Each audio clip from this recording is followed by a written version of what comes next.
Jagan and co డిమాండ్లలో అతిపెద్ద దాన్ని చంద్రబాబు నెరవేరుస్తున్నారు. అదే తల్లికి వందనం పథకం. ఇది చాలా పవర్ఫుల్.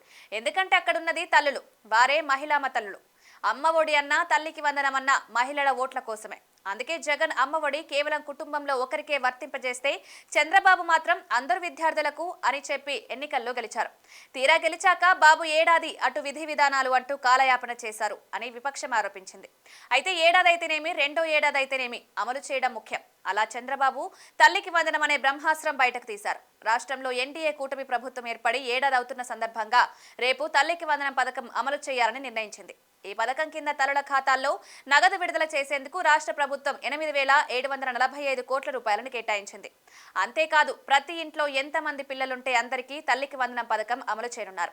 దీంతో రాష్ట్ర వ్యాప్తంగా 27,164 మంది విద్యార్థులకు పథకం వర్తించనుంది. 1వ తరగతిలో ప్రవేశం పొందిన పిల్లల నుంచి మొదటి ఏడాది చేరే విద్యార్థుల వరకు ఈ పథకం అమలు చేయబోతున్నారు. దీంతో ఏపీలో ఇక తల్లుల ఖాతాల్లో నిండుగా నగదు చేరనుంది. ఒక్కొక్కరికి కోత లేకుండా 15,000, అదే ఇద్దరు పిల్లలుంటే 30,000. ఈ రోజుల్లో ఇద్దరు పిల్లలు ఖచ్చితంగా ఉంటున్నారు. పేదల ఇళ్లలో అయితే ముగ్గురు కూడా ఉంటారు. అలా ఖచ్చితంగా 1,50,000 వారి ఖాతాలో పడుతుంది. ఇప్పుడు వారికి ఆటోమేటిక్ గా చంద్రబాబు దేవుడే అవుతారు. గతంలో జగన్ ప్రభుత్వంలో 15,000 అని చెప్పి అమ్మఒడిని 13,000కు తగ్గించి ఒక్కరికే పరిమితం చేశారు.